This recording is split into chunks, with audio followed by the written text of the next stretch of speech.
बेइज्जती नहीं करेंगे। हालेलुया। लिखा है आपकी जो जीभ है उसे क्या करते हैं आप श्राप देने के लिए इस्तेमाल करते हैं। श्राप देते हैं, अपने बच्चे को श्रापित करते हैं उस जीभ के द्वारा, अपने पति को श्रापित करते हैं, पति अपनी पत्नी को श्रापित करते हैं उस जीभ के द्वारा, अपने परिवार अपने पड़ोसी को श्रापित करते हैं और उस जीभ को आप श्राप देने के लिए इस्तेमाल करते हैं। ध्यान दीजिए, आपका जीभ जो छोटा सा अंग है वो एक छोटा सा अंग दिखाई तो दे रहा है, लेकिन उसमें एक बड़ी आग है जो जंगल को जला सकती है। आप श्राप देंगे वो काम करेगा इस जीभ के द्वारा। हमने बताया क्या बोले, कैसे बोले, हमें जानना है। कई बार आप जब लोगों के बीच में होते हैं, कुछ लोग ऐसे शब्द का इस्तेमाल कर देते हैं जो कि आपके सामने वाले को बहुत खराब लगता है और कई बार उसमें झगड़ा हो जाती है, कई बार लोग सह लेते हैं, लेकिन आपका आदत वैसे ही बनी रहती है। आपका जुबान वही बोलता रहता है, वही बातें उत्पन्न होती रहती हैं, वही शब्द आपका निकलता रहता है, क्योंकि आपने अपनी जुबान को कंट्रोल नहीं किया। जब आप उसे कंट्रोल करते हैं, आप 9 पद को पढ़िए। हाँ, इसी से हम प्रभु और एक मिनट पहले 6 को पढ़ लें। हाँ, जीभ एक खाद है, जीभ हमारे अंगों में तेजी से अंगों में अधर्म का एक लोक है। हाँ, और सारी देह पर कंगा लगाती है और जीवन गति में आग लगा देती है और नरक कुंड के आग से जलती रहती है। जब उसे पढ़िए तो ऐसे पढ़िए और सीरियल से पढ़िए, रुक के मत पढ़िए। तो लिखा है जीभ भी एक आग है। आमीन। आपका जीभ जो है वो एक आग है। बोलो अपने पड़ोसी से, आपका जीभ एक आग है। अपने पड़ोसी से बोलिए, आपका जीभ एक आग है। हालेलुया। तो आपका जीभ जो है वो एक आग है। लिखा है जीभ हमारे अंगों में अधर्म का एक लोक है। हालेलुया। जीभ आपके अंगों में अधर्म का एक लोक है, लेकिन हम यह कह सकते हैं धर्म का भी लोक है। जीभ के पास अधर्म और धर्म दोनों बातों को बोलने की ताकत है, अधिकार है। आप उसे जिधर के लिए इस्तेमाल करेंगे वो उधर के लिए काम करेगा।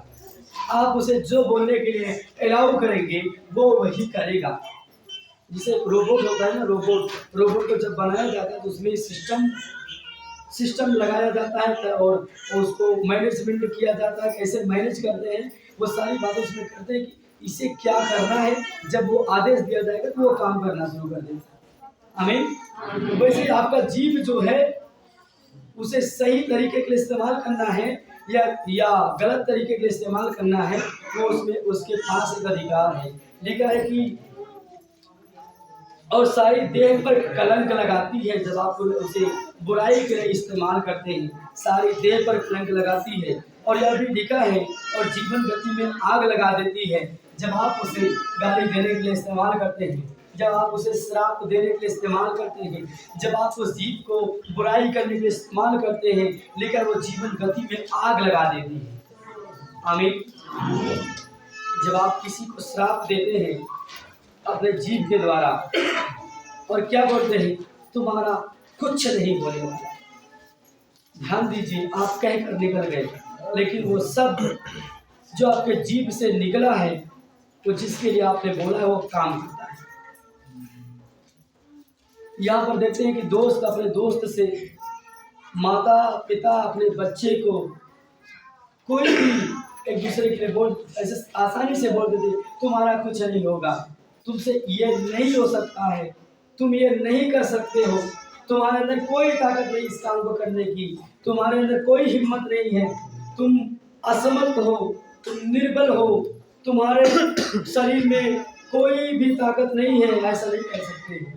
ऐसे ऐसे श्राप आप देते हैं अपने ही लोगों को और जानते हैं जीवन गति में आग लग जाती है। कितना लोग ऐसा बोलते हैं, ये सब जो हमने बताया बोलते हैं बहुत से ईमानदारी के साथ। और कितना लोग बोलते हैं, नहीं बोलते? हाँ, ईमानदारी से आप उठाइएगा। गौर करें कि ऐसे ऐसे लोग हैं, खासकर माता पिता अपने बच्चों को श्रापित करते हैं। आपको क्या बोलना है, ये आपको बाइबल से सीखना पड़ेगा। आपको श्राप देना है या आशीष देना है? यीशु ने कहा, क्या कहा यीशु मसीह ने? आशीष देना, श्राप नहीं देना। जहां भी जाते हो, लेकिन जिधर भी जाते हो, जहां भी जाते हो, वहां पर क्या करना? कल्याण बोलना, आशीष देना। हालेलुया। कल्याण बोलने का मतलब आशीष देना है। कोई बाबा आता है, बोलते हैं बच्चा तेरा कल्याण हो, लेकिन आप कल्याण हो, आपके पास अधिकार है कल्याण करने का, आपके पास आशीष देने का अधिकार है, लेकिन आप उसे श्राप के लिए इस्तेमाल करते हैं। आप किसी को आशीष देने के लिए नहीं यूज करते अपनी जुबान, लेकिन गौर करें, जब आप श्राप देते हैं, वो श्राप काम करता है बच्चों में, आपके लोगों में, आपके परिवार में। जब आप इस जुबान को बुराई के लिए इस्तेमाल करते हैं, श्राप के लिए इस्तेमाल करते हैं, वो वैसे ही काम करता है। हालेलुया। लेकिन हम 9 पद को पढ़ें। इसी से हम प्रभु और पिता की स्तुति करते हैं और इसी से मनुष्यों को जो परमेश्वर के स्वरूप में उत्पन्न हुए हैं श्राप देते हैं। क्या लिखा है इधर वाले पर? क्या लिखा है? श्राप देते हैं। इसी से कितने लोग अपने जुबान से परमेश्वर और पिता की स्तुति करते हैं? कितने लोग अपने जीभ से परमेश्वर की स्तुति करते हैं? सारे लोग कर रहे हैं। कितने लोग अभी आराधना में शामिल थे? सब लोग थे। गौर करें कि जब आप इसी से परमेश्वर पिता की स्तुति करते हैं और फिर घर जाने के बाद क्या होता है? इसी मुंह से, इसी जुबान से श्राप देते हैं। बच्चे माता पिता खासकर माता पिता अपने बच्चों को श्रापित करते हैं। और गौर करें कि अपने पड़ोसी को श्राप देते हैं, ये कभी ना बढ़े, ये घट जाए, उसका घर बनना है, कहे प्रभु उसका घर रुक जाए। ऐसे लोग बोलते हैं, मेरा नहीं बन रहा, इसका भी ना बने, श्रापित करते हैं। गौर करें, यीशु ने आपको श्राप देने के लिए नहीं, आशीष देने के लिए बुलाया। आप गौर करें, आपका श्राप देने का भी एक समय है, लेकिन अपने जुबान को मनुष्यों को श्राप देने के लिए नहीं, आशीष देने के लिए यूज करना है। आपको जो बोलना है, जो बोलते हैं आप, कई बार आपका जो शब्द होता है वो लोगों को ठेस पहुंचाने वाला होता है। और उसने कहा तीमुथियुस से इस प्रकार से कहा कि जब तू बोले तो ऐसा बोले मानो परमेश्वर का वचन है, मतलब जी को ठंडा करने वाला वचन। कबीरदास ने एक दोहा लिखा था, किसी को पता है क्या दोहा क्या था? ऐसी वाणी बोलिए मन का आपा ढोए और को शीतल करे तो आपो शीतल है।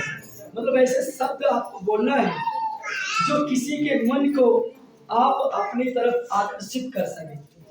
किसी का मन जो है, जो व्याकुलता में है, वो उसका मन व्याकुलता से एकदम शांत हो जाए। आपका भी हृदय ठंडा रहे, अगला भी व्यक्ति आपके सामने खुश रहे। Hallelujah, hallelujah. गौर करें, आपके शब्द सुहावने होने की जरूरत है। सुहावना शब्द रोमियो 10 अध्याय उसके 15 पद में लिखा है। रोमियो 10 अध्याय उसके 15 पद में इस प्रकार से लिखा है, क्या ही सुहावने हैं वो पांव जो अच्छी बातों का सुसमाचार सुनाते हैं। 15 पद को पढ़े, रोमियो 10 15। हाँ, तेजी से। यह ज्ञान वह नहीं जो ऊपर से, रोमियो 10:15 यहाँ नहीं। और यदि हाँ, और यदि भेजे न जाए तो कैसे प्रचार करें? जैसे लिखा है उसके पाप क्या ही सुहाने हैं जो अच्छी बातों का समाचार सुनाते हैं। गौर करें, आपका जुबान श्राप देने के लिए नहीं, वरन अच्छी बातें बोलने के लिए, आशीष की बातें बोलने के लिए, अच्छे शब्द से लोगों को उत्साहित करने के लिए इस जुबान को परमेश्वर ने आपको दिया है। जब आप इसे बुराई के लिए इस्तेमाल करते हैं तो आप कभी भी परमेश्वर के लिए यूज नहीं हो सकते हैं। जब आप अपने जुबान को बुरे कामों के लिए इस्तेमाल करते हैं, बुरे शब्द बोलने के लिए इस्तेमाल करते हैं, कभी भी परमेश्वर आपके जीवन से कुछ कर नहीं सकता है। कभी भी आप ऊपर नहीं जा सकते, हमेशा नीचे हैं। जब आप अपने जुबान को बुराई के लिए, गाली देने के लिए, श्राप देने के लिए यूज करते हैं, जानते हैं हमें श्राप किसको देना चाहिए? किसको श्राप देना चाहिए? श्राप देना है तो अपने शरीर में उपस्थित बीमारी को श्रापित कीजिए। आप बीमार हैं, अपने बीमारी को श्रापित कीजिए। मेरे शरीर में कैंसर की आत्मा, मैं तुम्हें श्राप देता हूँ यीशु मसीह के नाम से, खत्म हो जाए मेरे शरीर से। जब आप श्रापित करेंगे वो बीमारी समाप्त हो जाएगी। आमीन। श्राप देना है दुष्ट आत्माओं को दीजिए। हमारा विरोधी कौन है? शैतान है। आपको श्राप देना है, उसको दीजिए। कई और कह सकते हैं मुझे, मेरे परिवार को, मेरे माता पिता, बहन को, जिसको भी है, अब बोल सकते हैं इसको परेशान करने वाली दुष्ट आत्मा, मैं तुम्हें यीशु के नाम से श्रापित करता हूँ कि इसके जीवन में तुम दोबारा से काम ना करने पाए। जब आप श्राप देंगे दुष्ट आत्माओं का काम खत्म हो जाएगा। आमीन। आप मनुष्यों को श्राप देने के लिए नहीं बनाए। आपका जुबान मनुष्यों को श्राप देने के लिए नहीं है। जब आप बोलते हैं तो बोलिए, श्राप देना है तो बीमारियों को दीजिए, आशीष देना है अपने भाइयों को दीजिए, बहनों को दीजिए, आशीष देना है अपने पड़ोसियों को दीजिए, आशीष देना है अपने रिश्तेदार को दीजिए, आशीष देना है आप अपने आप को दीजिए, लेकिन श्राप देने के लिए यूज नहीं करना अपने जुबान को। आमीन। हालेलुया। एक बार आप बीमारी में होते हैं तो अपने पड़ोसी को श्राप देते हैं, उसने हमें भूत करा दिया इसीलिए हम परेशान हैं, हम उसे रात में श्राप देते हैं, ऐसे हो जाए वैसे हो जाए। तो क्या करते हैं फिर? अपने ही भाई को श्राप देते हैं। यीशु ने कहा, मैं तुम्हें एक नई बात बताता हूँ, नई आज्ञा देता हूँ, सब दुश्मन, सॉरी, अपने भाई से तो सब प्रेम करते हैं, लेकिन अपने दुश्मन से भी प्रेम रखना। हालेलुया। तो गौर करें, आपका कोई जिसे लगता है कि ये इसने आपके लिए विरोध का काम किया भी है, तो उसे श्राप नहीं देना है, श्राप नहीं देना है। आपके श्राप देने से वो घट जाएगा, आपके श्राप देने से उसका जीवन खत्म हो जाएगा, आपके श्राप देने से वो परमेश्वर के राज्य का अधिकारी नहीं हो सकता है, आपके श्राप देने से उसका जीवन बदल नहीं सकता है, आपके श्राप देने से उसके जीवन गति में आग लग जाएगी और वो आग उसके परिवार को खत्म कर देगी। हालेलुया। लेकिन यदि कोई बोले तो ऐसा बोले मानो परमेश्वर का वचन है। हालेलुया।